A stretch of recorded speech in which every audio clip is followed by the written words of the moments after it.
Assalamualaikum warahmatullahi wabarakatuh. Waalaikumsalam. Bismillah, wassalatu wassalamu ala rasulillah wa ala alihi wa ashabihi wa man ittaba'ah. Rabbi syrah li sadri wa yassir li amri wa hlul 'uqdatam min lisani yafqahu qawli. Tuan-tuan, perempuan, para penonton yang dirahmati Allah. Pada malam ini sekali lagi kita bersama dalam Wakaf Ilmi. Malam ini malam yang ke-35, siri yang ke-35. Kita bersiaran setiap malam malam Isnin, hari Ahad malam Isnin dan hari Rabu malam Khamis. 2 kali seminggu, tepat jam 9.30 malam di channel di web live Facebook Santai Sata.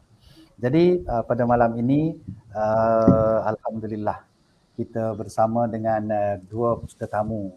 Ada lagi tetamu katanya akan masuk lagi, ada beberapa orang lagi, cuma kita tak pasti masa-masa dia nak masuk, bukan di line tak ada ke, line tak cukup ke guna ke. Jadi kita akan bersama dulu, hak mana ada dulu, dan tetamu kita malam ni ialah Dr. Wan Azimin. Dan seorang laginya Dr. Muhammad Syaroni. Apa khabar Ustaz-Ustaz dua orang tu? Alhamdulillah. Alhamdulillah. Apa khabar? Alhamdulillah. Syaroni. Alhamdulillah khair. Kau mic saya tak bunyi ni sudahlah. Alhamdulillah dengar bunyi. Bunyi dah tu. Bunyi.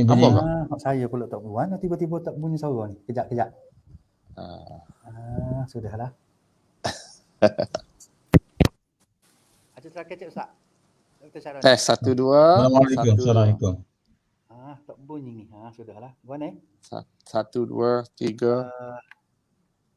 Dengar tak? Kita check dia tak dengar suara Dr. Syaroni. Tak dengar juga suara suara Dr. Wan pun tak dengar ni. Tes 1 2. Dr. Wan aja kecek sikit. Tes 1 2 3. 1 2 3. Sudahlah. Nanti sudahlah kali ni. Nanti kita cek bentar Seorang. Audio Okay. masuk ni. Default. Baru dia ada problem. Okey. Aja kecek dengar kali. Okey, 1 2 3, 1 2 3. Ya, dengar dah. Okeylah. Saya tak dengar, tapi di Facebook dengar, tapi saya tak dengar. Oh, okey.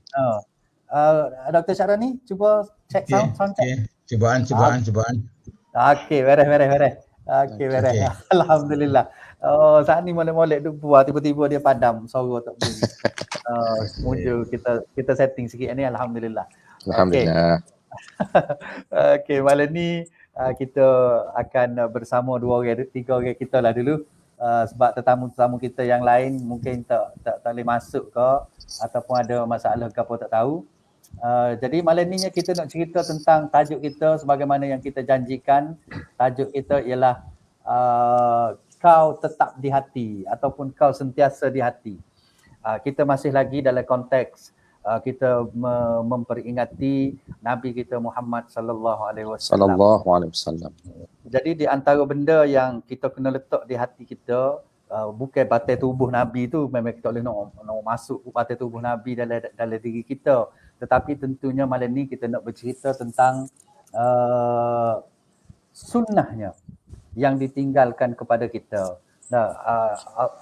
Nabi meninggalkan kepada kita selain daripada Al-Quran, dia meninggalkan kepada kita sunnahnya. Sebagaimana Allah sebut dalam surah Jumaah, tak silap saya, dah ada surah Jumaah ayat 2 tu kan. Huwallazi ba'atha fikum fil ummiyina rasulam minhum. Rasulam minhum yatlu alaihim ayatihi wa yuzakkihim wa yu'allimuhumul kitaba wal hikmah. 2 perkara, ada 3 perkara situ sebenarnya. Tapi kita nak ambil hak ujung sekali. Dia kata dialah Tuhan yang mengutuskan pada umat yang buta huruf tu, umat ummiyin yang buta huruf tu, seorang rasul di kalangan mereka juga. Gapo tujuannya? Yatlu alaihim ayatuna. Ayatihi. yatlu alaihim ayatihi. Tugas dianya ialah nak membaca kita tanda-tanda kebesaran Allah, iaitu nak mari royak tentang kebesaran Allah. Wa yuzakkihim, dan nak menyuci hati mereka. Nak buai segala kekotoran, segala benda yang tak patut ada dalam diri kita ni, nak buai perabi. Dan yang ketiganya ialah wa yu'allimuhumul kitab wal hikmah. Nabi mari tu, Rasul mari tu nak ajar kitab dan juga hikmah, maknanya Al-Quran dan juga sunnah. Ada ulama mentafsirkan al-hikmah tu ialah sunnah. Jadi malamnya kita nak ambil ujung sekali tu al-hikmah. Hikmah maksudnya sunnah Nabi itu, hak Nabi ajar, dan hak itulah dia jelma ke dalam kehidupannya, dan hak itulah juga dia tinggalkan kepada kita. Dua perkara tu, taraktu fikum amrain tu. Dua perkara yang aku tinggal kepadamu tu, kalau mu pegang ni betul-betul, mu tidak akan sesat selama-lamanya. Jadi panjang cerita tentang sunnah ni, cuma kita nak ambil satu aspek saja malam ni, ataupun dua aspek saja malam ni. Sunnah pertamanya ialah sunnah ini dialah yang membentuk hukum-hukum, segala hukum syariah, hukum dalam kehidupan kita ni. Salah satunya ialah sunnah ni yang membentuk. Dan yang keduanya, sunnah ni menjadi alat kepada untuk kita nak mendidik orang, nak mendidik diri kita sendiri, nak mendidik orang, perlu kepada satu alat, dan alat tu ialah sunnah. Daripada banyak-banyak alat, ialah alat tu sunnah. Jadi dua perkara ni malam ni kita nak bincang. Jadi kita bersama dengan Dr. Wan Azmin dan juga Dr. Muhammad Sya'rani hari ni, kita nak kupas sekadar yang boleh lah. Sekadar yang boleh. Nak kupas banyak-banyak tu, mungkin kita duduk atas wakaf je. Kita duduk atas wakaf. Tidaklah kita nak kupas apa kau isi kupas dalam tu, tapi kita nak ambil sebagai iktibar pengajaran yang kita boleh buat makan lo, kata tak. Ilmu ni untuk buat makan lo. Jadi untuk mula-mula ni, untuk pertamanya nak persilakan Dr. Wan Azmin untuk mengupas sedikit dalam masa 5 minit gitu tentang sunnah ini. Ia membentuk, sunnah lah yang membentuk perundangan, hukum dan sebagainya. Dipersilakan Ustaz. Bismillahirrahmanirrahim. Assalamualaikum warahmatullahi wabarakatuh. Alhamdulillahirabbil alamin. Wassalatu wassalamu ala Rasulillah wa ala alihi wa sahbihi wa man da'a bidakwatihi ila yaumiddin. Alhamdulillah, pertama-tamanya kita mengucap syukur kepada Allah Taala. Kita diberi peluang untuk berada dalam majlis ilmu ni sebagai satu perbincangan ilmu lah. Yang mana atas wakaf ni, wakaf ilmi ni, yang mana ada ilmu sudu, kita wisudu. Mana senduk, boleh wisenduk. Sepinggan, wispinggan. Supaya kita sama-sama dapat kongsi. Bagi tujuan tak lain tak bukan, bagi tujuan meningkatkan kefahaman kita, khususnya meningkatkan penghayatan kita, dan khususnya amalan kita kepada Islam itu sendiri, khususnya dalam suasana kita ni berhadapan dengan ataupun suasana Maulidur Rasul sallallahu alaihi wasallam. Kalau kita ambil hadis Nabi berkaitan dengan ilmu ni, balighu anni walau ayah. Sampaikanlah aku walaupun sepotong ayat. Makna dia, kalau kita nak sebut tajuk hadis pendek ni pun, ianya sudah memberi maksud bahawa tak ada siapa pun yang boleh mencari menafikan diri dia bahawa dia tak boleh nak ilmu. Sebab apa? Ilmu yang ada walaupun sedikit, kita boleh kongsi secara yang sedikit supaya memberi manfaat kepada ramai pihak. Okey. Jadi apabila Al-Fadil bersama kita, Al-Fadil Ustaz Sata, Al-Fadil Ustaz Sya'rani, insya-Allah kita sama-sama bicara atas wakaf ni bagi tujuan untuk kita lebih mendekati, merasai bahawa besarnya peranan Rasulullah sallallahu alaihi wasallam, Nabi Muhammad ini kepada kita sendiri dalam konteks pelbagai bentuk, pelbagai bidang kita, pelbagai aspek kehidupan.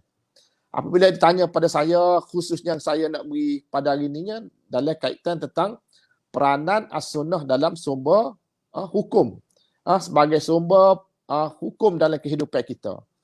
Kalaulah kita bicara tajuk ni, maka tak lari kalau kita buka, kalau kita nak bicara panjang kena buka kitab usul fiqh lah. Tajuk usul fiqh lah, tak ada bab asal pada hukum ni, apa-apa sumber hukum ni, maka tak apalah. Sekurang-kurangnya kita tahu nak buka kitab mana. Kalau kecek bab tajuk sunnah, peranan sunnah dalam bab sumber hukum, maka kita buka kitab usul fiqh. Macam-macam penulisan lah, tak apa. Mana-mana pun sebut bahawa as-sunnah kedudukan dia nombor 2 selepas Quran. As-sunnah ni sumber hukum kedua selepas pada Al-Quranul Karim. Kalau ayat yang Al-Fadhil Ustaz Sata sebut tadi sudah menjelaskan kepada kita bahawa peranan Al-Quran sendiri, peranan Rasulullah sendiri adalah menjelaskan lagi Al-Quran. Maka kalau inilah peranan yang kita sudah diberi maklum dalam Quran, dan kita sendiri pun apabila kita buka Quran, begitu banyak menyentuh tentang kedudukan Rasulullah. Rasulullah. Paling mudah kita baca, ya ayyuhalladzina amanu atiiullah wa atiiur rasul. Sambung lagi wa ulil amri minkum. Kalau ayat ni pun kita faham dah. Apabila Allah sendiri sebut dalam surah An-Nisa ayat 59, atiiullah wa atiiur rasul, maka kedudukan as-sunnah ini, rasul ini adalah kedudukan nombor 2. Taatlah pada Allah dan taatlah pada Rasul. Kedudukan dia nombor 2, ar-Rasul. Makna dia, nak sebut yang dekat yang hati kita Rasulullah ni, apa sahaja yang dibawa mari oleh Rasulullah ni, hendaklah kita terima. Dan apa sahaja yang ditegah oleh Rasulullah, hendaklah kita tinggal. Tu makna dia, kalau kita nak buat sesuatu perkara, nak buat sesuatu, pastikan bahawa adakah perkara yang kita nak buat, tindakan yang kita nak buat ni, ianya selaras dengan kehendak Allah, kehendak Rasul ke, ataupun Rasul teguh. Lagu itulah makna dekat Rasulullah kepada kita ni. Setiap perbuatan kita, setiap tindak tanduk kita, setiap apa dasar kita nak buat, kalau sudut kerajaannya, dasar kerajaan ataupun program kerajaan, maka ianya hendaklah pastikan rujuk Rasulullah. Ada tak Rasulullah melarang perkara tersebut? Kalau larang, maka hendaklah kita jangan buat. Gitulah makna dekat yang Rasulullah dalam apa sahaja tindakan hidup kita. Apatah lagi kalau kita lebih mendetail lagi lah bahawa apa lagu ni. Sebab apa status dia adalah merupakan kedua selepas Quran. Maka kita kena ingat bahawa Rasulullah ni apa sahaja tindakan dia, ianya adalah berasas kepada wahyu. Rasulullah ni tindakan dia apa sahaja, sama ada pada sudut ibadah ke, pada sudut perbuatan dia ke, percakapan dia ke, semuanya berasal pada wahyu. Tak ada satu pun tidak bersandarkan kepada wahyu. Surah An-Nisa ayat 80 sebut, surah An-Najmi. An-Najmi ayat ketiga, ayat keempat. Wa ma yantiqu anil hawa in huwa illa wahyun yuha. Maksud dianya, tidaklah Rasulullah ini bercakap menggunakan hawa nafsunya, tetapi ianya adalah merupakan wahyu yang diutuskan, wahyu yang disampaikan. Maka kalau inilah tasawuf peringkat awal kita boleh faham, makna kita kenalah terima hakikat.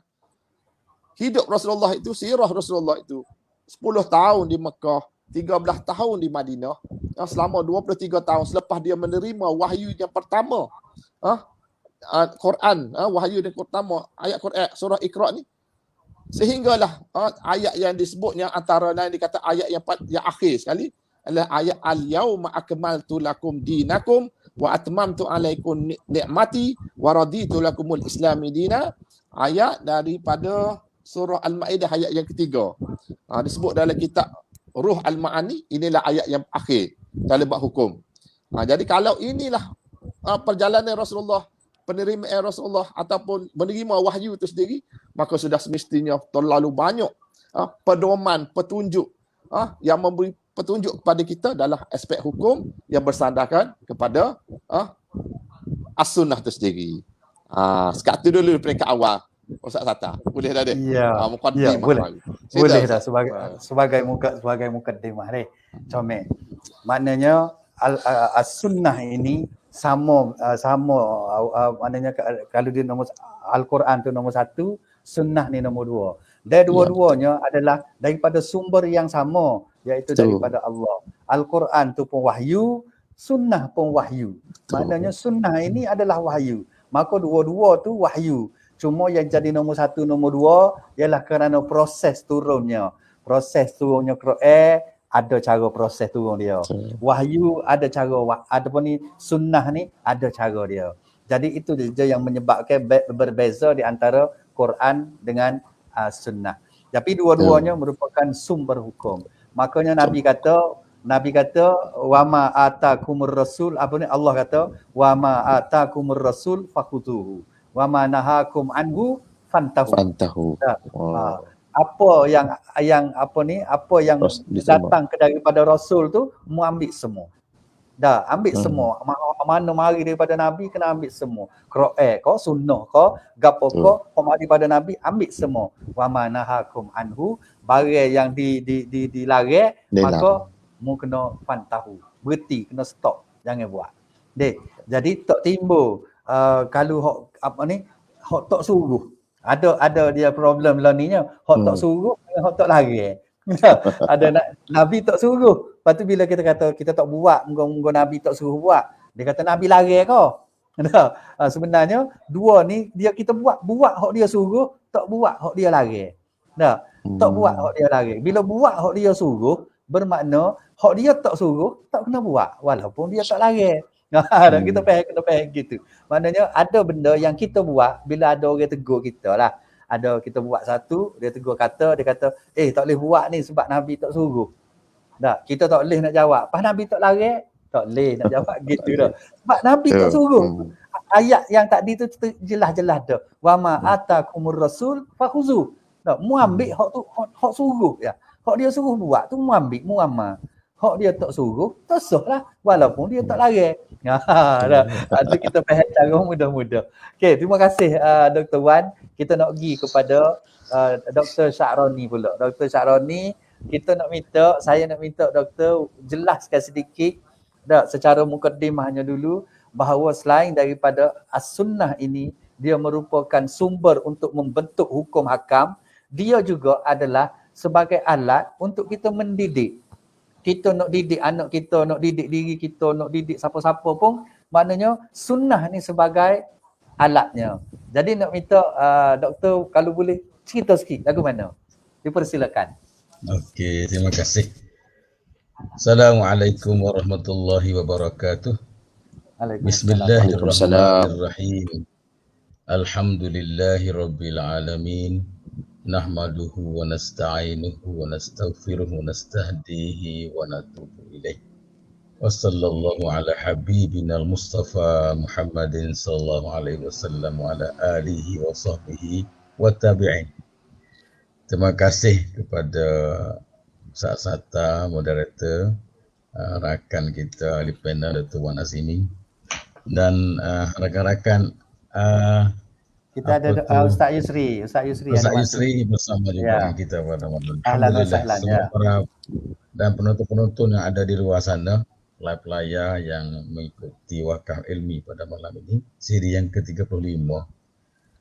Alhamdulillah kita syukur kepada Allah SWT kerana malam ini kita dapat bertemu lagi dalam siri wakaf ilmi ini. Satu program yang menjadi minat ramai insya-Allah. Satu program yang bersifat santai, berbincang tentang agama, dan malam ini dan kita akan fokus kepada sirah Nabi, khusus tentang pendidikan dan tadi Dr. Azimi tentang penghukuman. Tanpa buang masa, saya cuma jawab soalan moderator tadi tentang sunnah dalam mendidik. Para pendengar, pelayar sekalian, sunnah Nabi SAW, segala-galanya pada Nabi SAW. Semua aspek. Semua aspek duduk pada diri Nabi Muhammad SAW. Dan yang paling kita pun nak tengok, biar kita ini tidak terasa terasing dengan sunnah Nabi ini, ialah kita kena merasai bahawa Allah Subhanahu Wa Taala memilih dan melantik nabi ini utusan Allah Subhanahu Wa Taala. Nabi-nabi ini rasul, utusan Allah Subhanahu Wa Taala dari kalangan manusia. Mana Allah SWT tidak pilih makhluk lain. Tidak boleh binatang. Tidak pilih pokok-pokok makhluk. Atau pilih jin. Atau para malaikat. Tak. Tetapi Allah pilih manusia. Untuk manusia. Jadi poin nak sebutnya ialah apabila Allah pilih utusan dia, utusan yang besar, utusan ni. Utusan besar. Mana Allah Ta'ala, okey ni, ini utusan aku ni. Ibaratkan Allah di sebuah negara lah. Dia utuskan satu utusan ke sebuah negara lain. Duta lah sekarang ni, duta. Panggil tak? Ni duta bertaraf kami menteri. ni. Duta ni bertaraf menteri. Bertaraf menteri, ya. Okey. Ni duta kami. Tak, mana nak? Oh, ni utusan kami lah. Ni duta kami, ni utusan. Mana Allah Ta'ala memilih manusia yang nama Muhammad, manusia untuk manusia.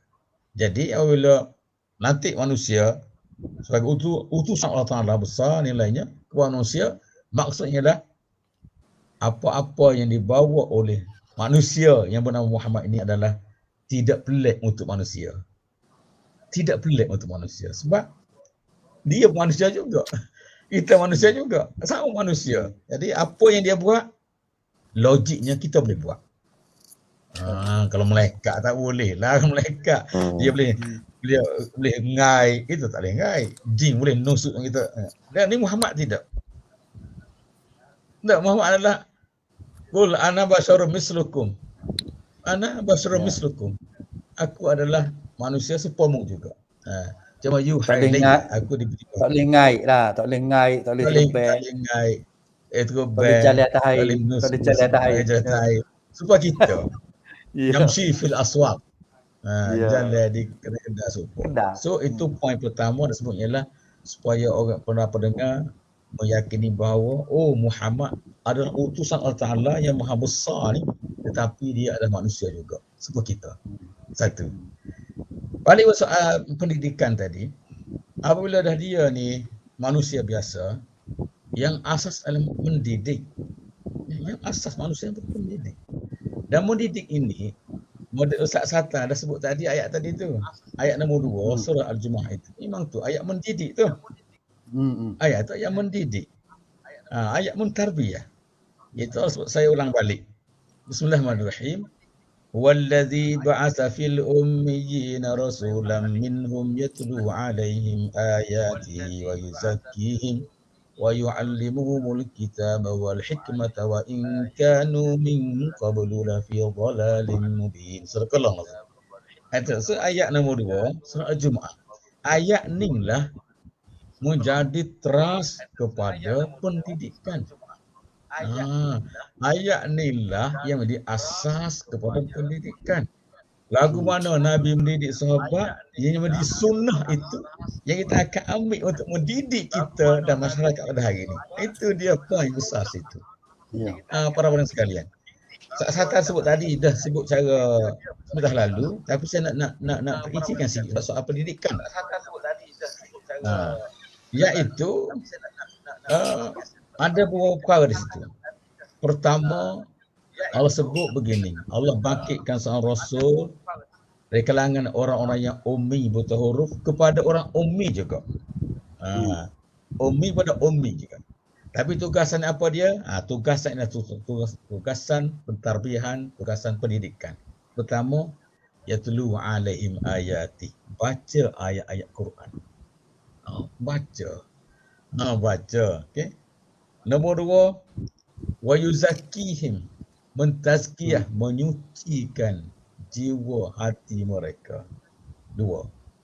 Mungkin nombor 3 kita pecahkan. Antara nombor 3 tadi saya nak pecahkan yang di 4. Itu nombor 3, wa yu'allimuhumul kitaba, mengajar Al-Quran. Nombor 4, wa yu'allimuhumu al-hikmah. Wal hikmah mana yang 4 ialah al-hikmah. 4 lah mengajar Quran. Nombor 3 mengajar al-hadis, as-sunnah. Ini nombor 4. Okey, tuan-tuan para pendengar sekalian. Ayat ni lah ayat yang menjadi dalil bukti bagaimana Nabi mendidik para sahabat. Nabi mendidik para sahabat sehingga keluar menjadi satu kelompok golongan para sahabat yang terkenal yang Allah sebut sebagai kuntum khaira ummatin ukhrijat linnas, kamu adalah umat terbaik itu melalui pendidikan ini. Pendidikan ini diaplikasikan di rumah Al-Arqam ibni Al-Arqam, peringkat awal. Kalau kita tengok buka lipatan sejarah sirah Nabi SAW, rumah Al-Arqam ini duduk kat sofa, jauh sikit pada Baitul Haram. Waktu itu termasuk selindung sikit sebab itu tempat markas tarbiyah Nabi para sahabat. Di situlah Nabi yatlu alaihim ayatihi, baca ayat Quran. Tuan-tuan sekalian, mana dalam mendidik, mesti baca Quran. Mesti baca Quran. Yang pertama. Jadi keceklah Imam Gajah pun orang kata. Kecek Imam Gajah pun mesti baca Quran.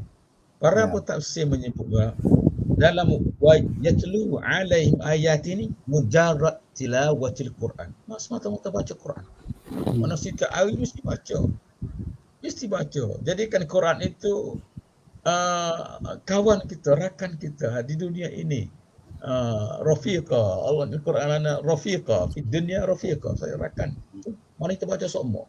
Oleh kerana itu Nabi SAW dalam konteks Nabi, ayat Quran turun, Nabi baca, Nabi hafaz, Nabi baca para sahabat, di situ dan sahabat akan baca. Di situ peringkat awal akan baca. Baca. Jadi kita ambil sunnah ini, buat mari hari ini kita pun kena didik diri kita, diri keluarga kita, didik masyarakat baca Quran. Baca Quran. Mana mesti programkan hidup kita, mesti baca Quran. Itu pertama. Kalau tak boleh satu juz sehari, ialah 2-3 muka sehari. Paling tidak kita kata beberapa ayat satu hari. Sebenarnya Al-Quran ini 10 lah atau 20 muka surat. Kalau kita baca setiap kali lepas solat 5 waktu dalam sehari boleh 1 juzuk sebenarnya. Okey, itu baca. Nombor 1. Nombor 2, wa yuzakihim, menyuci jiwa. Tazkiyatun nufus. Nombor 2, dalam mendidik. Jadi Nabi SAW, para pendengar sekalian, Nabi dah didik sahabat, dah tunjuk ke kita bagaimana Nabi didik sahabat dengan proses penyucian jiwa. Tazkiyah an-nufus, mencuci jiwa. Dan jiwa inilah yang menjadi trust kepada pendidikan pula. Wa nafsin wa ma sawwaha fa alhamaha fujuraha wa taqwaha. Qad aflaha man zakkaha wa qad khaba man dassaha. Okey, tentang bagaimana ada jiwa yang baik, jiwa tidak baik, tapi siapa-siapa yang dapat menyucikan jiwa, maka dia akan aflaha. Tapi siapa yang mengotorkannya, khaba, akan rugi. Dari Nabi, proses itu menyuci jiwa. Cuci jiwa ini satu proses mendidik atau pendidikan masyarakat pada hari ini. Kalau zaman Nabi mencuci jiwa yang erti kata cucikan i'tiqad, daripada i'tiqad menurut yang khurafat sebelum ini sebagainya. Satu hal, kemudian menyuci sifat-sifat mazmumah yang ada dalam hati kita itu, mencuci jiwa kita supaya jiwa menjadi jiwa mutmainnah. Itu proses itu dididik. Jadi saya nak sebutnya ialah apabila itu sunnah Nabi SAW dalam mendidik sahabat waktu itu. Sekarang ini adalah waktu kita ambil balik. Ambil sunnah itu, sunnah mendidik itu, bawa kita nak praktikkan masyarakat pada hari ini. Kalau kita kata secara individu, kita boleh buatlah. Individu mana masing-masing membuat Muhammad, aku buat aku dalam konteks tadi. Tetapi kalau kita lihat sudut besar masyarakat, sebuah negeri, sebuah negara, bagaimana kita nak fikir, nak ambil sunnah ini untuk didik masyarakat. Itu penting di situ. Ayat ni kalau kita tak ambil dan kita kupas, kita bincangkan, kita modulkan untuk jadikan satu modul pendidikan masyarakat. Hak Nabi buat dah ni sunnah Nabi ni. Nabi ni penting. So saya nak sebut begini. Patutnya kerajaan. Yalah dia kerajaan. Patut kerajaan mengambil ayat ini jadi perbincangan, buatlah simposium dan sebagainya, bincang betul-betul sehingga dapat mengupas dan menjadikan satu modul ke apa sebagainya untuk mendidik masyarakat. Untuk didik masyarakat. Mana kita saya tinggal tentang sunnah mendidik ini. Itu nombor 2 tu, nombor 2. Nak saya nak sikit lagi Ustaz Sata tentang tentang tazkiyah tadi kan. Nabi macam mana Nabi tunjuk kepada kita tentang mendidik ini. Kan Nabi kata adabani rabbi fa ahsana ta'tibi. Aku didik oleh Tuhanku. Tuhanku yang elokkan akhlakku. So macam mana apa yang nak ya Allah Taala rencanakan untuk Nabi? Antaranya dalam mendidik jiwanya ialah qiyamul lail. Qiyamul lail untuk bangun tengah malam. Subhanallah kan, Nabi dulu wajib qiyamul lail. Solat tahajud wajib yang ke awal Nabi. Wajib. Setelah ayat kemudian surah Muzammil yang akhir itu, innallaha ya'lamu annaka taqumu adna, tu barulah jadi sunat. Yang ke awal wajib. Ya ayyuhal muzammil qumil laila illa qalila sampai akhir. Ayat ni salah satu ayat juga ayat mendidik yang menjelaskan proses tazkiyatun nufus. Ayat dalam surah Al-Mah tadi. Wa yuzakkihim itu, iaitu antaranya ialah dengan bangun malam untuk qiyam, sebab itu waktu malam itulah masa yang paling tepat. Inna nasyi'atal laili ashaddu qat'an wa aqwamu qila. Mana waktu malam adalah masa yang paling tepat untuk memecahkan kekikiran nafsu ini. Nak bangun malam kita dengan Allah Subhanahu Wa Taala ke, mengadap Allah Taala, kita munajat Allah Taala, takut Allah Taala, jiwa kita akan makin lembut. Okey, Doktor. Okey, saya pun nak berhenti dulu. Saya nak berhenti kat dulu. Kita stop situ dulu dah. Sebab kita nak apa nama ni? Kita nak pergi satu step lagi bagaimana pendidikan ini yang berteraskan kepada sunnah akan membentuk satu kelompok manusia yang betul-betul lah, yang betul-betul jadi manusia. Yang kata nak memanusiakan manusia tu, tak ada alat lain sebenarnya selain daripada sunnah Nabi kita Muhammad sallallahu alaihi wasallam. Sebab ada satu kita ni lah, doktor ni, dua orang ni, doktor ni dia memang mahir dengan teori. Teori dan dia panggil apa lagi tu? Dia bukan teori. Bukan praktikal dah. Teori dan tak ingat nama, tak apalah. Tak ingat nama dia istilah satu lagi tu. Maknanya satu teori ini dia belum sebenarnya teori ini, apa yang saya tahulah, betul salah cuba tegur lah. Saya nak ayatnya ialah teori ni belum nak dapat ke satu teori ni biasanya ada eksperimennya, ada kajiannya, ada gaponya dah. Rumusan daripada kajian, rumusan daripada pengalaman, rumusan daripada segala pemerhatiannya, akhirnya terbentuk satu teori. Satu teori. Tapi teori ni belum lagi dapat dibuktikan kebenarannya. Teori itu bukan bererti bila dah jadi teori maka itulah kebenaran. Tak. Teori ini untuk nak buktikan bahawa benarnya teori ni dia boleh diaplikasikan atau tidak. Kalaulah teori itu boleh diaplikasikan maka teori itu benar. Kalau teori itu hanya teori tapi bila nak buat dia tak jadi, ataupun kita nak amalkan pun dia tak jadi, maka dia bukan teori yang benar. Teori tetap teori lah, tapi dia bukan teori yang benar kerana dia tak boleh. Dan salah satu daripada teori ni, kita pergi ke besar sikit lagi, ialah ajaran. Dia besar sikit, dia jadi ajaran. Ajaran tu juga banyak ajaran atas dunia ni. Berbagai-bagai ajaran. Ajaran melalui falsafahnya, ajaran akhirnya, ajaran ini dia jadi agama. Maka nak tahu betul ke tak betul ajaran ini serupa dengan teori tadi, iaitu mesti dibuktikan dengan aplikasi. Boleh ke tak orang yang mencipta teori tadi, mencipta agama ajaran tadi, dia boleh aplikasi ke tak dalam kehidupan dia mengikut ajaran dia. maka terbukti Islam yang diturunkan oleh Allah kepada Nabi Muhammad ianya sebagai satu ajaran, ianya sebagai, dia bukan teori, tapi dia satu ajaran, dia satu agama, dan Nabi Muhammad telah buktikan dia boleh aplikasi ke semua yang wahyu yang ustaz doktor kata tadi, in huwa illa wahyun yuha tu, setiap patah wahyu itu Nabi Muhammad telah jelmakan dalam bentuk amalannya. Dah, tak ada sabuk Nabi royak dalam Nabi waktu Allah waktu Quran ke dia tak boleh amalkan. Sehingga ke tadi doktor kata bangun tengah malam tadi, bila turun ya ayyuhal muzammil qumil laila, no, bangunlah waktu malam, Nabi boleh bangun. Nabi, kita tak boleh ya doktor, Nabi boleh bangun. Bermakna daripada kita pun boleh sama tak agak. Bangun tapi bangun kecil. Jadi nak ceritanya bahawa Islam ini ialah agama yang Nabi telah buktikan bahawa dia boleh buat. Gapo yang diturunkan oleh Allah tu kita boleh buat belaka. Cuma nak buat tak saya buat ya.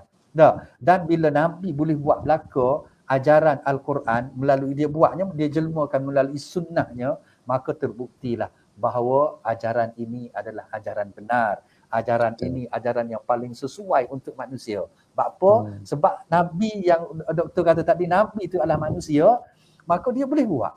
Bermakna Islam ni adalah ajaran yang benar. Saya doktor, saya ada terbaca bila saya tengok surah An-Naba.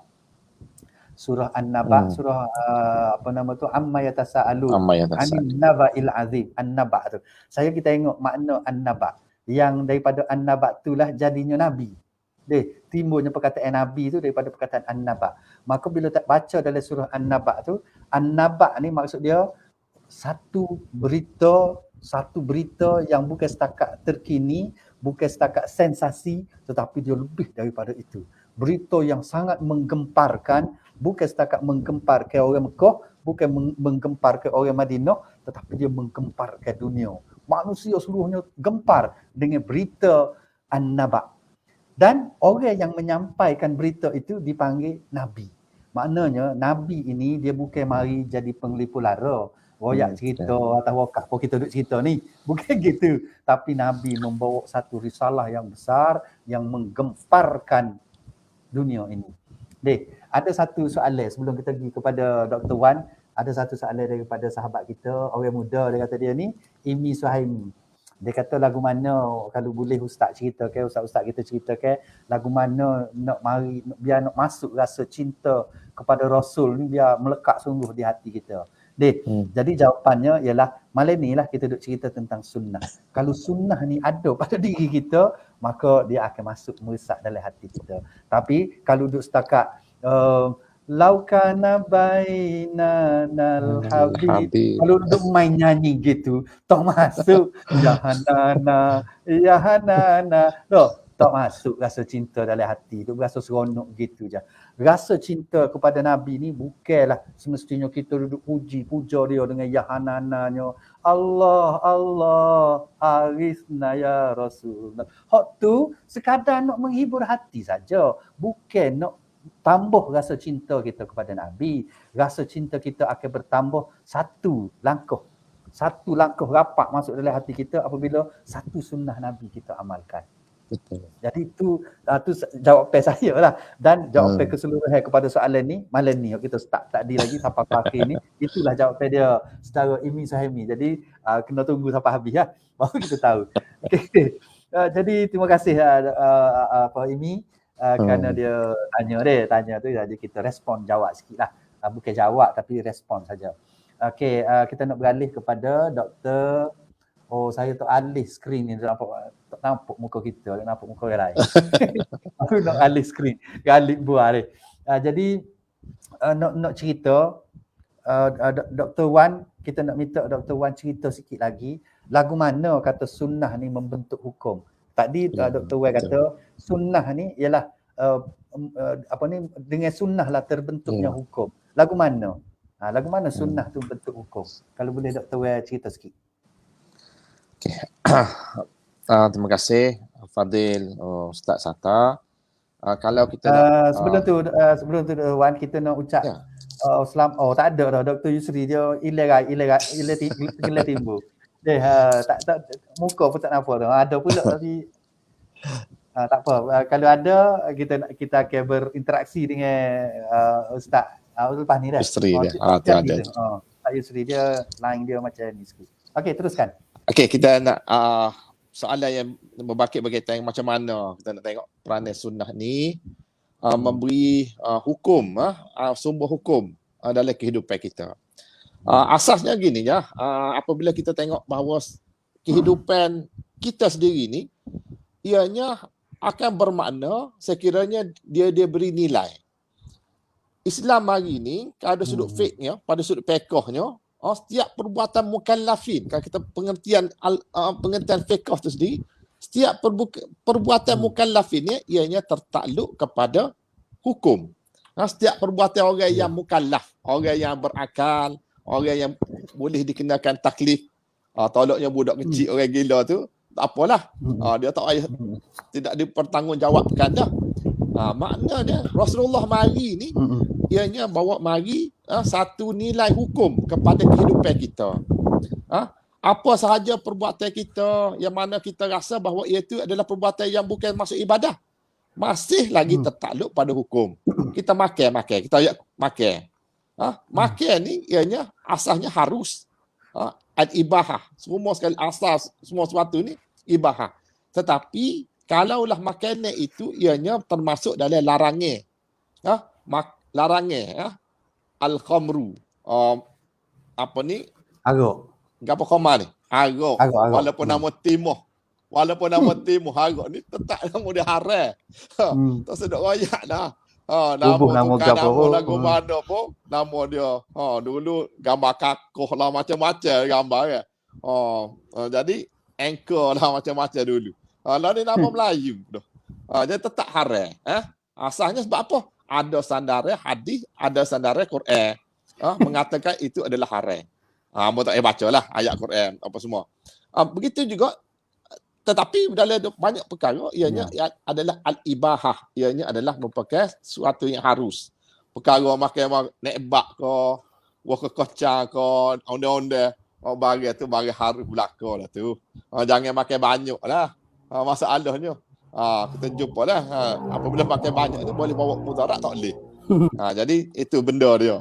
Nak sebutnya itulah pemahaman kita apatah lagi dalam ibadah. Apabila kita nak pergi sikit lagi, kalau kita Al-Fadhil Ustaz Sya'rani sebut berkaitan as-salah, maka dalam Quran hanya sebut berkaitan dengan aqimus salah wa atuz zakah tu. Kita jumpa sama aqimus salah. Hendaklah dirikanlah solat. Persoalan ni kalau kita tak rujuk as-sunnah, kalau kita tak rujuk kitab hadis Nabi, maka kita tak jumpa lagu mana nak buat sembahyang. Maka jumpalah hadis Nabi menyebut bahawa sallu kama ra'aitumuni usalli. Sembahyanglah kamu sebagaimana kamu lihat aku sembahyang. Hadis Nabi itulah menjadi asas kepada kita. Macam mana pelaksanaan sembahyang kita hari ni adalah hasil daripada apa yang telah diajarkan oleh Nabi Muhammad sallallahu alaihi wasallam. Kalaulah ini kita boleh faham secara yang mudah, maka kita rasa Allah dekatnya Rasulullah dalam hidup kita. Dekatnya Rasulullah hidup kita. Apa sahaja perkara ibadah yang kita buat ni, ianya tertakluk kepada apa yang dibawa mari oleh Rasulullah. Mendetailkan apa yang terkandung dalam Al-Quran. Itu baru bab sembahyang. Bab zakatnya, bab posanya, bab ibadat sahaja ni, ianya tertakluk kepada banyak penafsiran, tafsir daripada Rasulullah sendiri. Menjelaskan lagi apa yang terkandung dalam Quran. Makna dekatnya. Biar rasa begitu. Kita buat ibadat ni hasil pada Rasulullah lah ni. Kalau Rasulullah tak mari, Allah tak utus Rasulullah. Inilah hamba. Kalau soalan mula-mula hamba rusing Al-Fadhil Ustaz Sata tanya hamba, apa pandangan Ustaz berkaitan Muhammad Rasulullah ni? Tu dengar hamba macam-macam pandangan kan. Tapi paling mudah kita kena faham. Sebagaimana definisi Ar-Rasul. Muhammad Rasulullah ni seorang Rasul. Dia ni seorang manusia lelaki yang diberi oleh Allah Ta'ala satu risalah as-syariah. Satu syariat. dia bawa mari bersama Rasulullah ni supaya dia sebar luah kepada manusia. Peranan tanggungjawab Rasulullah sebar risalah Islam ni, khususnya syariat tu sendiri. Yang syariat ni adalah sifat dia lengkap. Tak usah cari syariat lain, tak usah cari dah syariat lain. Allah jamin dah bahawa syariat yang Nabi Muhammad bawa ni adalah syariat yang lengkap dah.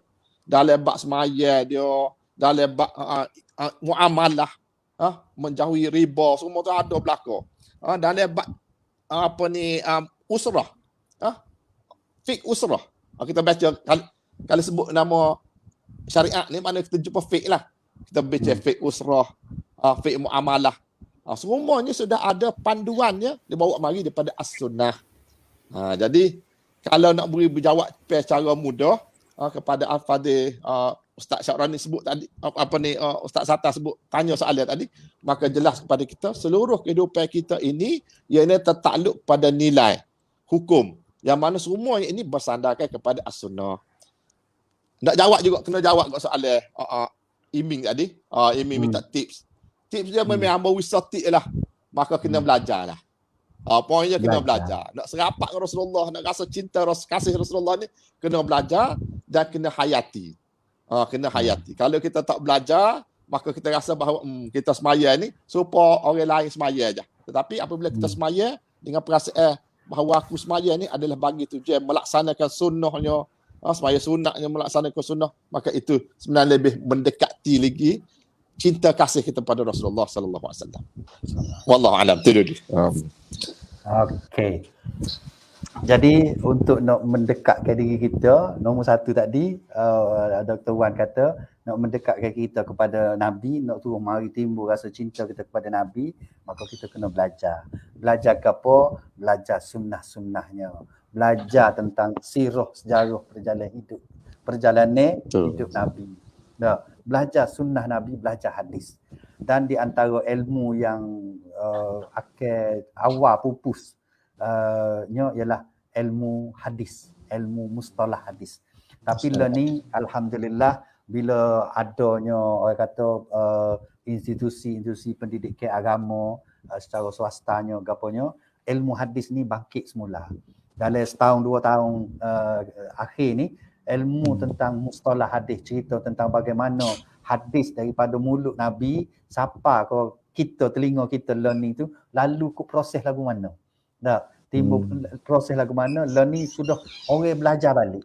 Dia telah diajar balik secara luasnya.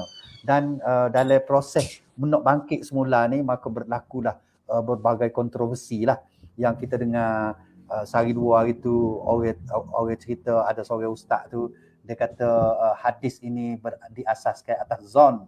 Dia kata zon kerana banyak orang nipu. Dia kata ulama kadang-kadang nipu. Kita tak boleh nak kata ulama silam dulu nipu, tak boleh. Maknanya mereka ada disiplin untuk mengambil satu hadis. Bukhari tu nak dapat ke satu hadis tu bukan buat tawakah gini tiba-tiba orang royak dia ambil sebagai hadis. Tak. Dia ada disiplin dia. Ada etikanya bagaimana nak ambil hadis. Bagaimana nak dapatkan hadis, dan hadis yang dia dapat tu confirm memang mari daripada mulut Nabi ataupun mari daripada perbuatan Nabi kita sallallahu alaihi wasallam. Bukanlah ambil atas wakaf dari depan haji. Nabi pun royak, kawan pun dengar Nabi royak gitu. Dia tak ambil orang royak gitu. Dia ada disiplinnya.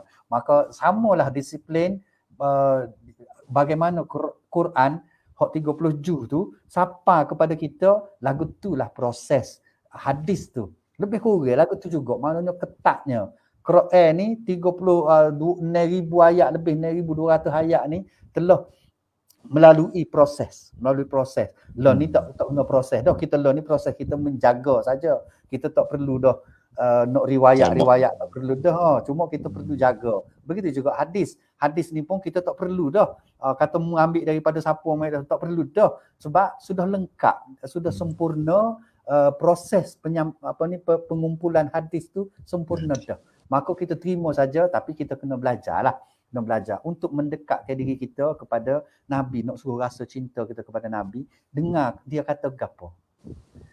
Kalau dalam keadaan gini Nabi kata gapo. Kalau dalam keadaan lagu ni Nabi kata gana. Kalau dalam keadaan gini Nabi buat gana. Kalau dalam keadaan gini Nabi buat gana. Kalau kita tahu benda tu, kita akan rasa cinta, kita akan nampak comelnya Rasulullah. Kita akan nampak lengkapnya, sempurnanya akhlak Rasulullah. Tapi kalau kita hanya duduk nasyid, duduk nyanyi, selawat ramai-ramai raung atas jalan tu, dia tidak menimbulkan rasa cinta kepada Allah. Dia bahkan dia menimbulkan fitnah pula.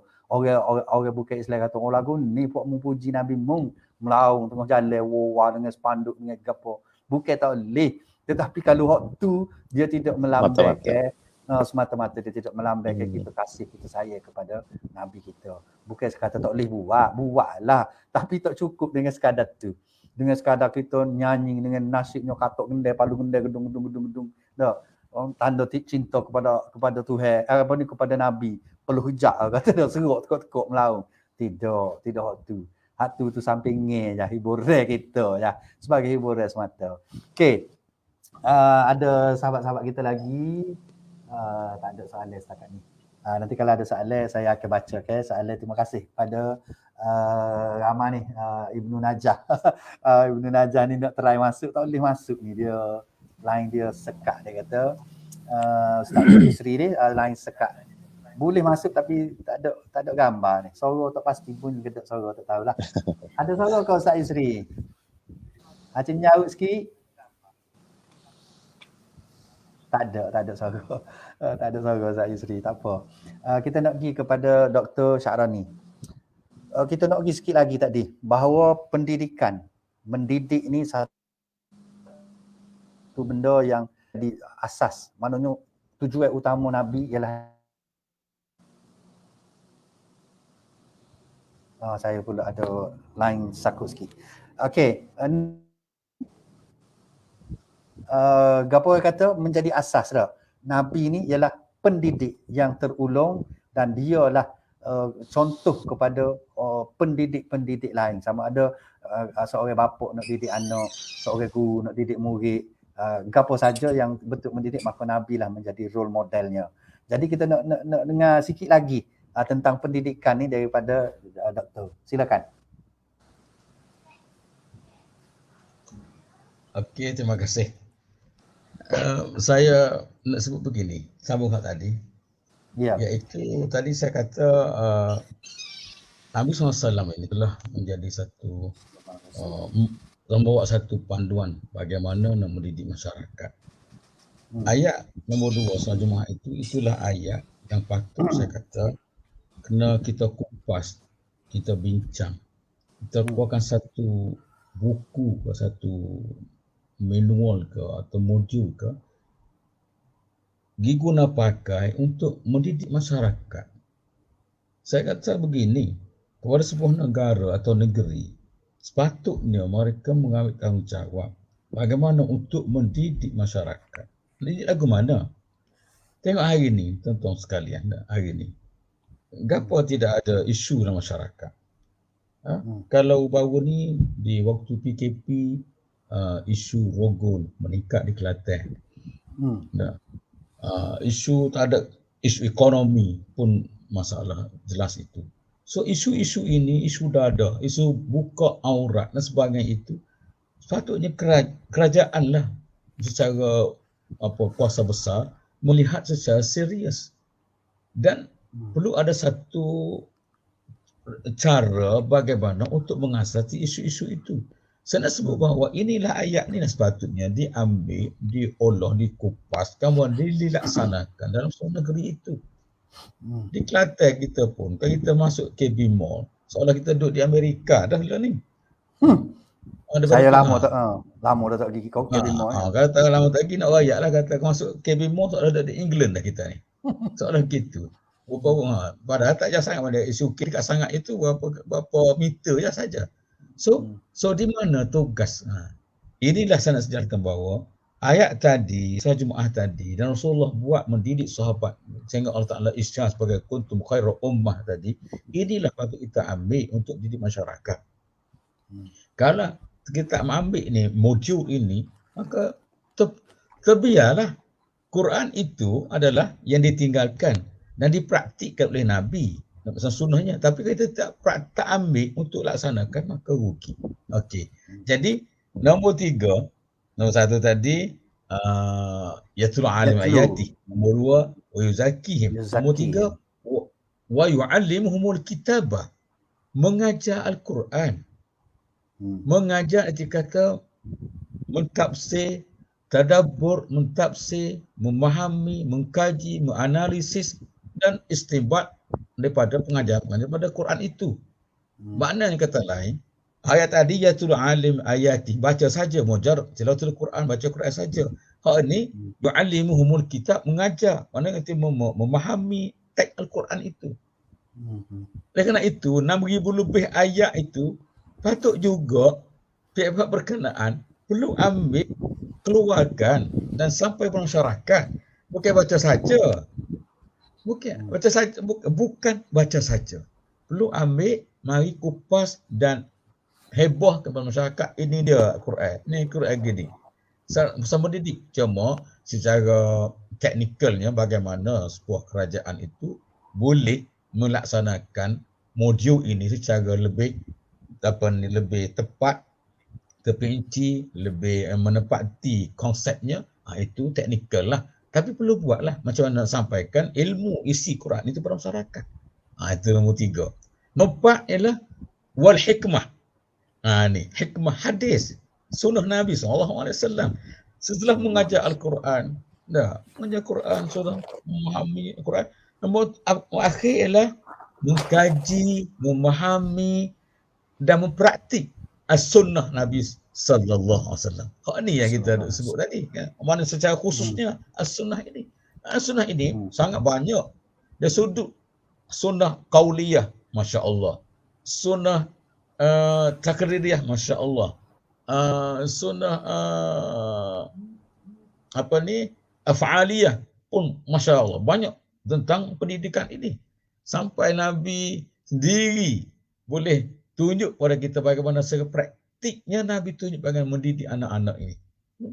Contoh, kita dengar bagaimana Nabi SAW dengan cucunya Husain dan Hasan mendidik sangat berlembut dengan anak-anak, dengan budak-budak kecil sebagainya. Itu adalah bagaimana Nabi mendidik anak-anak kecil. Jadi secara umumnya kita sebut begini.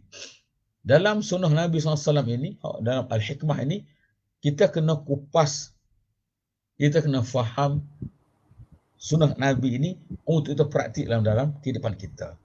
Kalau ini tak ditanyakan, bagaimana nak cintakan Rasulullah? Inilah kita mengupas apa-apa kata-kata Nabi, kita kupas apa perbuatan Nabi, sehingga kita boleh faham. Kita tahu, ni dia Nabi buat gini. Nabi kata gini, Nabi suruh gini, Nabi lari gini sebagainya. Kita faham semua itu. Dengan kita, sebab kita mengajar al-sunnah tadi. Maka ke situ, dari situlah kita akan mulai merasa cinta pada Nabi dalam berbagai-bagai aspek yang telah Nabi lakukan itu. Dari sini tuan-tuan sekalian, saya sebut awal tadi Nabi itu adalah manusia. Sebab saya nak kaitkan bahawa Nabi manusia, sunnah Nabi ini adalah mudah, perkara yang tidak bukan di luar daripada pemikiran manusia. Sama saja. Manusia boleh buat. Kalau tadi Ustaz Sata secara gurauan dia kata kita bangun Nabi qiyamul lail. Kita bangun juga Nabi bangun kucing. Gurauan dia. Soalnya lah kita boleh bangun. Nabi boleh bangun, kita boleh bangun, maksudnya gitu. Itu maksud dia. Dia kata Nabi bangun, kita tak boleh bangun gitu. Nabi bangun, kita boleh bangun. Cuma, ya macam tadi lah, gurau-gurau satu tadi mana bangun kecil dan sebagainya. Tapi ada Ibnu Yaqub, ada komen tu dia kata, mujudah tu yang dah gerak kita tu bangun waktu tu. Cuma kita bangun kecil je. Kita ambil wuduk sembahyang rakaat, masya-Allah. Jadi lalu. Nak ajak gini. Maknanya Nabi tu manusia, so Nabi qiyamul lail. Kita boleh bangun qiyamul lail. Nabi puasa. Senin, Khamis, hari putih, kita boleh puasa. Mana tidak sampai mati. Tidak sampai mati. Nabi baca Quran. Setiap hari, setiap waktu, kita boleh baca. Nabi apa? Nabi kalau Nabi perang, kita boleh perang. Mana semua Nabi buat itu kita boleh buat. Tidak ada halangan untuk kita buat. Dengan itu, maka kalau kita boleh menghayati sunnah Nabi, Dan memang kita boleh buat. Cuma nak tak asih je. Nak Tahu asih tak je. tahu. Maknanya kita boleh buat. Tahu tak tahu? Tahu tak tahu. Tak tahu. Nak tak say, tahu tak Nak tahu. tak asih. Tu je. Maknanya menang kata lain, boleh buat tu memang boleh buat. Ya. Boleh buat. Jadi poin boleh buat tu saya nak tegaskan bahawa kita boleh buat. Apa boleh buat, kita boleh buat lah. Jadi oleh kerana kita tak asih buat, itu kita kena sedikitlah kita muhasabah diri, apa aku tak asih buat. Apa tak asih buat. Kalaulah apa ni rasa berat nak buat, apa aku rasa berat nak buat. Itu kena muhasabah dirilah. Hasibu anfusakum qabla an tuhasabu. Muhasabah diri, cek lagi boleh kita supaya kita boleh jadi orang yang baik. So sat-sata saya nak buktikan itu dulu. Maknanya begitulah sunnah ini kita boleh ikuti dan kita boleh buat. Bagaimana Nabi buat, kita boleh buat. Wallahualam. Wallahualam. Okey. Rupa-rupanya dalam kita duduk bobel-bobel ni sejak dah. Sejak dah kita ni. Sejak dah. Bobel-bobel. Jadi masa berlalu begitu cepat. Ada lagi benda kita nak kena royak ni, ada lagi dah. Saya tertarik dengan tadi kata bahawa nak tak nak atau tak say untuk kita nak lakukan sunnah. Ada orang kata kita kalau tak boleh buat sunnah besar-besar, kita buat sunnah kecil-kecil. Nah, kita start dengan sunnah kecil-kecil.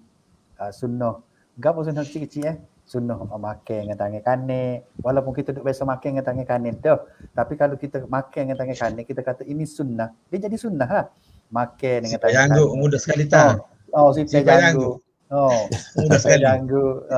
Tapi kalau sipai janggut kerana munggu lain, dia tak jadi sunnah tau. Sipai janggut kerana nak ikut sunnah, maka jadilah ikut sunnah. Tu ada orang kata kita amalkan yang kecil-kecil dulu. Sunnah yang kecil-kecil. Sunnah yang kecil-kecil gapo kalau ngamut mulut selain daripada mulut muka kita ni sipai janggut, kecek beralu. Kata tak? Kecek beralu, kecek berlapik, kecek bertapih. Itu sunnah Nabi yang kecil-kecil. Maka kalau amalkan sunnah kecil-kecil ni, akhirnya kita boleh, dia kata, kita akan boleh sikit demi sikit mengamalkan sunnah besar-besar. Bangun tengah malam, sunnah besar tu. Bangun malam ni bukan kecil, besar. Tapi kalau hak kecil tak boleh buat, hak besar jauh sekali. Ada orang kata gitu. Ada orang kata, mu kalau nak melakukan sunnah-sunnah kecil ni, nak bersiwak, nak siwak tu tak? Nak sunnah yang kecil-kecil ni lah. Hak tadi kita tu sunnah kecil, muak tutup mulut apa ni. Mu kena buat sunnah besar dulu. Ada orang kata gitu. Kalau sunnah besar mu tak buat, maka sunnah kecil ni mu tak berok nak buat. Mu akan rasa remeh-temeh. Maka mu kena lakukan sunnah-sunnah yang besar. Sunnah besar gapo berzikir besar, sunnah berzikir ni bertasbih kepada Allah, berzikir kepada Allah, ingat kepada Allah pada setiap masa. Sunnah besar. Mu kena amal hak tu dulu. Barulah hak kecil-kecil ni mu boleh amalkan. Jadi dua-dua pandangan ni betul belaka. Atas kita nak start dengan hak besar dulu pun boleh, nak start dengan hak kecil dulu pun tak apa. Jangan duk fikir hak ni besar dah. Hak ni kecil dah. Pakai tak buat.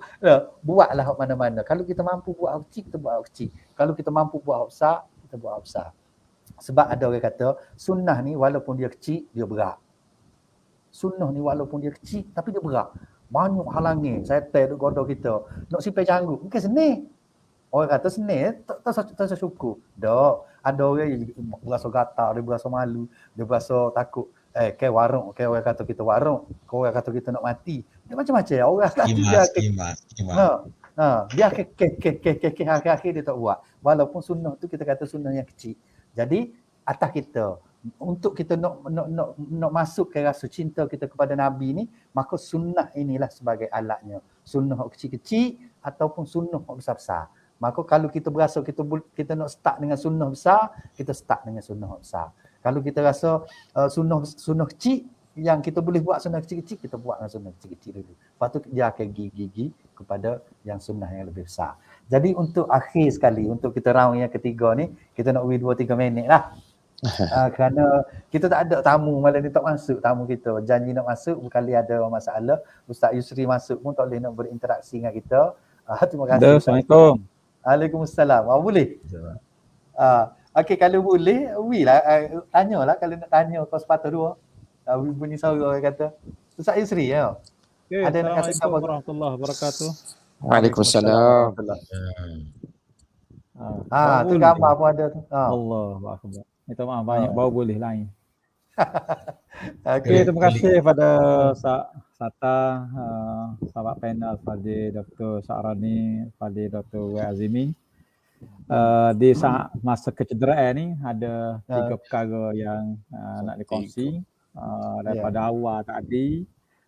Perbincangan tak dapat nak dengar sepenuh, dengar sekejap-sekejap. Tapi 3 perkara ni ringkas je. Dalam 2 minit lebih gitu. Perbincangan kita pada malam ni, ambo tengok satu perbincangan yang menarik, iaitu nak suruh kita ni ada di hati, sentiasa Nabi ni di hati. Yang pertamanya, kita kena faham Quran ni, praktikal Quran Nabi. Maknanya nak faham Quran secara sebutir tu Nabi. Jadi kalau kita buat hak cara Nabi, ikut cara Nabi, apa yang Nabi bawa, itu artinya kita telah faham dan kita telah mengerti melaksanakan hak Tuhan suruh. Itu yang pertama. Yang kedua, kita kena ikhtiar walaupun sikit kena letak hati kita ni rasa berada dalam kebaikan. Kena berasa duduk dalam kebaikan. Tak? Maknanya walaupun sikit. Tak? Sebab kalau kita ada tengok bila kita bicara, dia nampak walaupun sebagaimana Sata sebut sana, sunnah dia jadi berat berasa. Jadi untuk meringatkan, iaitu kita kena ikhtiar walaupun sikit, rasa hati ni hub. Cinta saya kepada kebaikan. Jadi perkara kebaikan dia banyak, tapi kita berasa duduk dalam mana-mana kebaikan, hati kita sentiasa mencari kebaikan.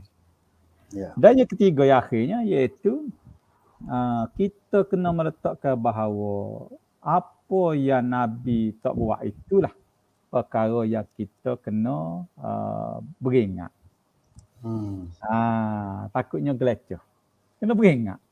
Sebab kita ni kadang-kadang bila kita dapat nikmat, kita kerana kau duduk selawat sama. Kerana kau duduk baca ayat ni sama, baca go ni, baca macam-macam. Tapi dalam waktu sama, kita kecewa, kita frah, kita lupa apabila kita hilang nikmat.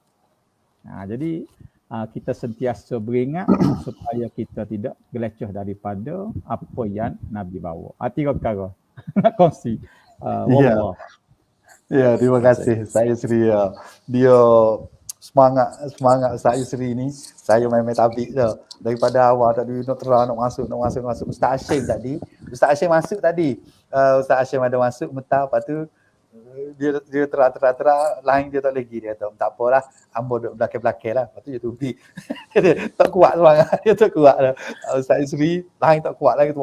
Dia akhirnya berjaya juga ni. Boleh kecek 2-3 patah, alhamdulillah. Jadi itulah nak cerita kita bahawa kena ada rasa semangat nak turut Nabi tu, ada semangat sikit dah.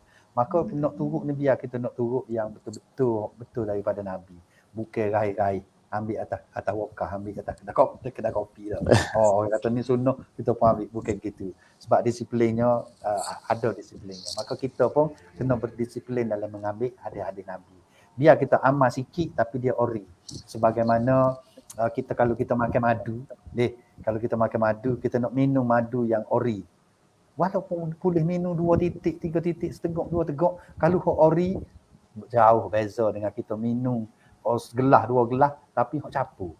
Madu hok capur, segelas 2 gelas, botol rongok buduk tapi hok capur. Baik setengah 2 teguk tapi hok original. Hok orang panggil madu tualai ke apa. Maka gitulah hadis-hadis agama ni lah gitu. Kita mengamalkan hok original, hok ori daripada Nabi, jauh walaupun sikit, jauh lebih baik daripada banyak kita duk buat tapi hok kita tak confirm dia tu mari daripada Nabi. Hok Nabi tak suruh, hok Nabi tak buat. Apa kita nak buatnya? Buat hok dia suruh dulu. Kalau ada masa, buatlah hok dia tak suruh tu. Kalau ada masa. Tapi kalau kita buat gapo hok Nabi suruh, tak ada masa sebenarnya nak buat hok benda Nabi tak buat, hok Nabi tak suruh. Hamba tak kata tak boleh. buatlah, nak buat kan. Tapi buat dah kau belaka hak Nabi suruh. Lepas tu kita fikirlah, kalau semua hak Nabi suruh kita buat dah, kita buatlah pula hak Nabi tak suruh. Nak tahu, ya ke tak? Nah, kalau Nabi tak suruh, Nabi tak buat, bermakna benda tu tak perlu buat, tak perlu ni. Kalau lah benda tu perlu, tentu Nabi buat.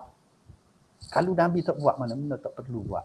Buat saja benda yang Nabi suruh. Panjang pula. Nah, untuk penutup, akhirnya Dr. Wan sebagai penutup. 2 minit. Okey. Bismillahirrahmanirrahim. Dalam masa 2 minit ni, saya minta lah supaya kita sama buat pelan tindakan lah. Ada 6 perkara. 6 perkara yang seharusnya kita ada bagi tujuan kita nak meletakkan bahawa cinta dan kasih kita kepada Rasul yang lebih utama dalam kehidupan kita.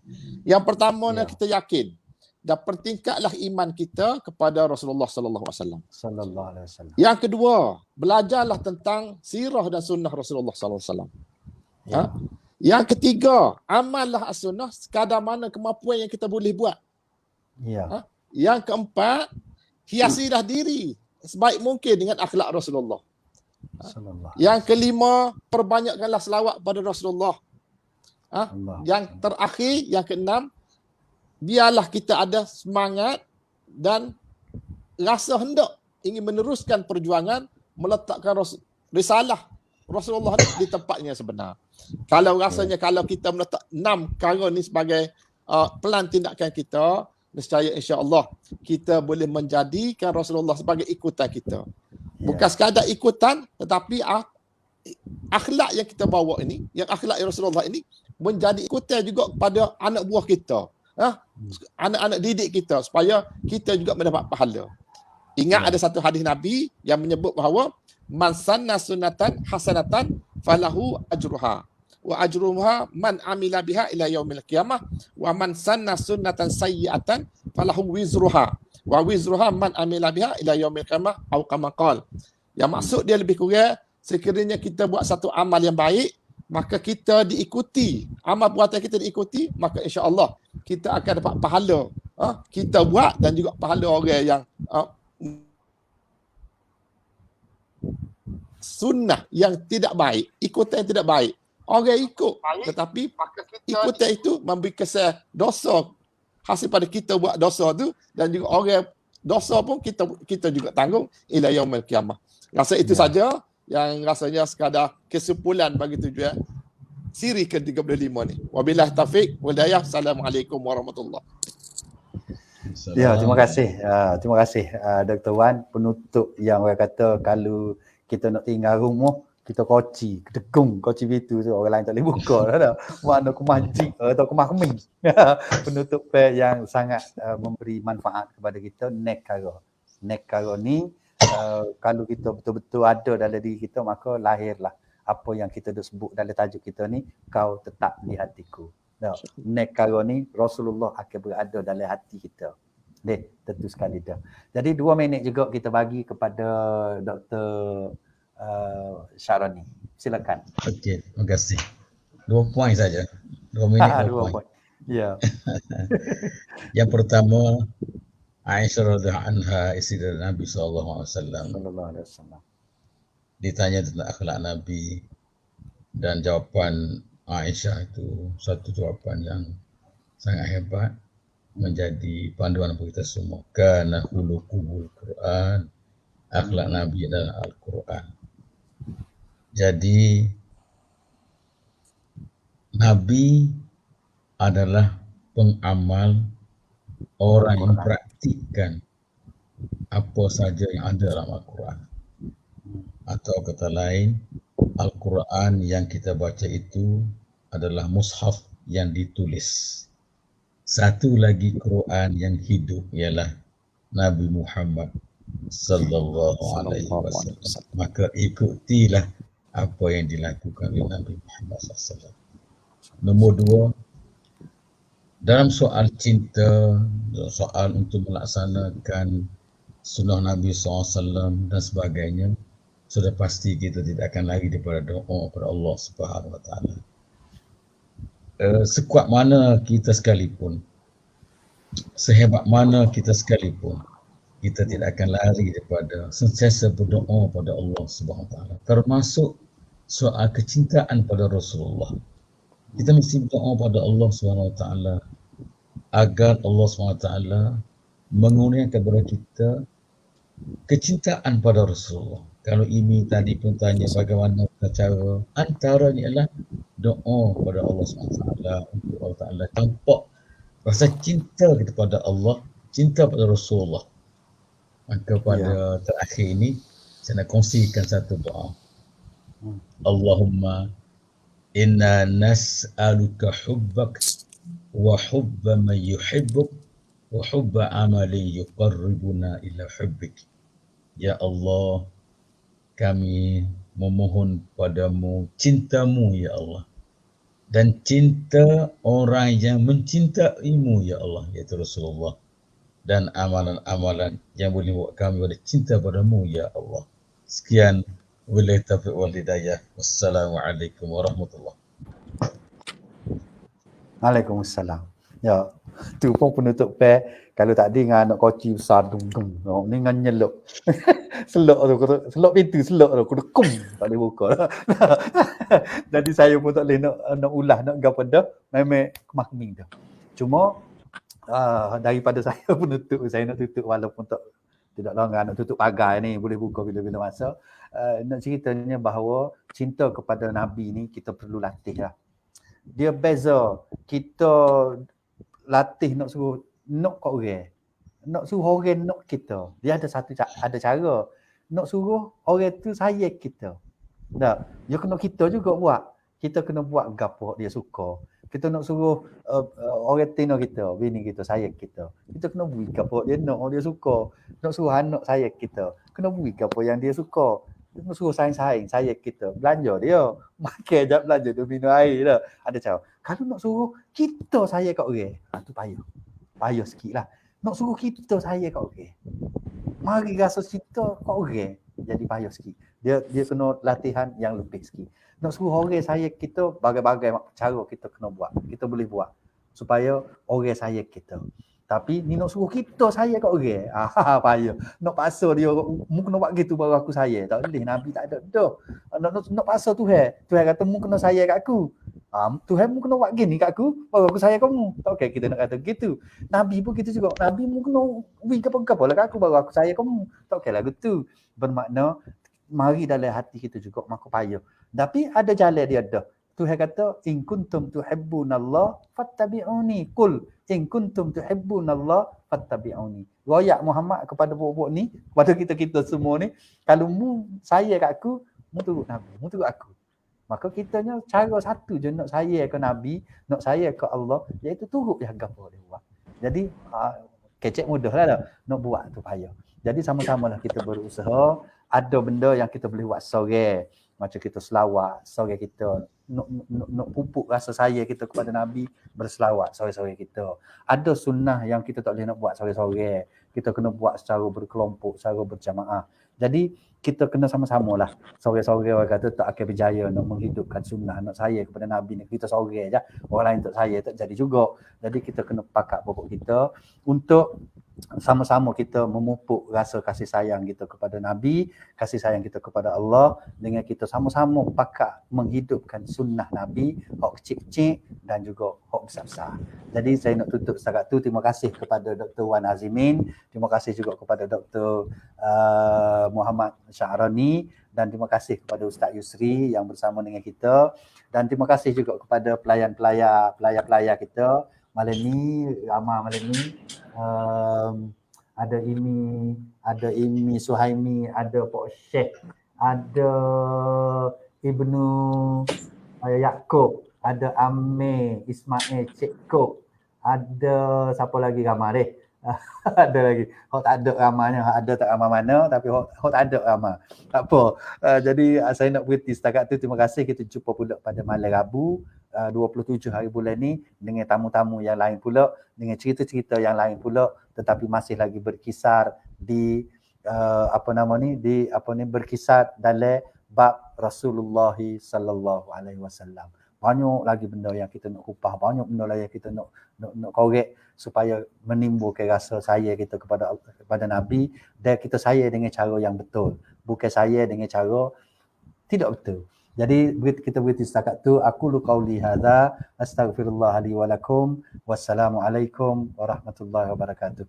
Jadi sahabat-sahabat kita jangan tubik lagi dah. Duduk sini dulu.